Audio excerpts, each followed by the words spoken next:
si ntituyiraremo, kandi hariho igihe tuzarara mu isi ariko ntituyirirwemo. Icyo gihe bizaba bikomeye, gahunda z'isi zizahagarara, urusobe rw'ibyo tubona hano ku isi byose bizagera ku iherezo. Araje Yesu umwami w'abami, aje gukuraho ikibi cyose, twese turirimbe tuzamuye amashimwe tuti urakaza mwami wacu. Araje Yesu umwami w'abami, aje gukuraho ikibi cyose, twese turirimbe tuzamuye amashimwe tuti urakaza mwami wacu.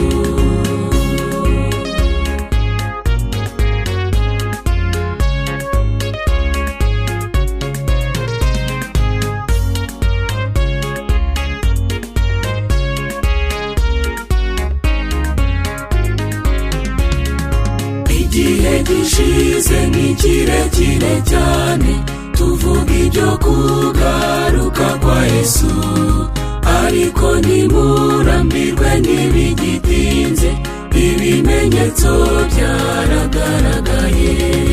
Imyaka 1000 kumana n'umunsi umwe, Imana ntabwo itinze isezerano, ibyo yavuze byose izabisohoza, nimutegereze mwihanganye.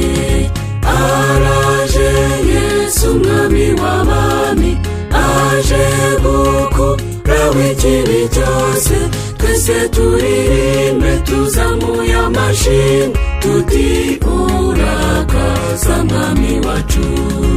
Araje Yesu umwami w'abami, aje gukuraho ikibi cyose, twese turirimbe tuzamuye amashimwe tuti urakaza mwami wacu.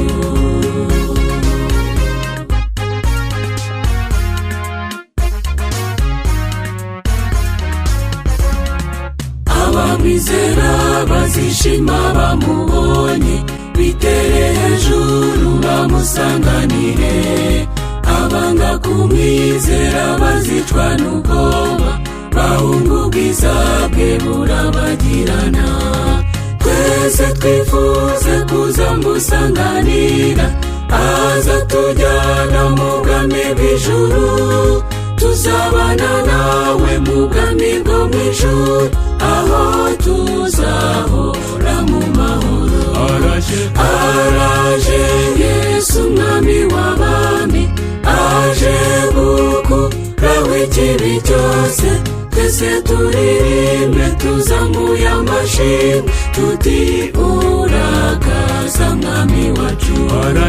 Araje Yesu umwami w'abami, aje gukuraho ikibi cyose, twese turirimbe tuzamuye amashimwe tuti urakaza mwami wacu. Twese turirimbe tuzamuye amashimwe tuti urakaza mwami wacu. Twese turirimbe tuzamuye amashimwe tuti urakaza mwami wacu.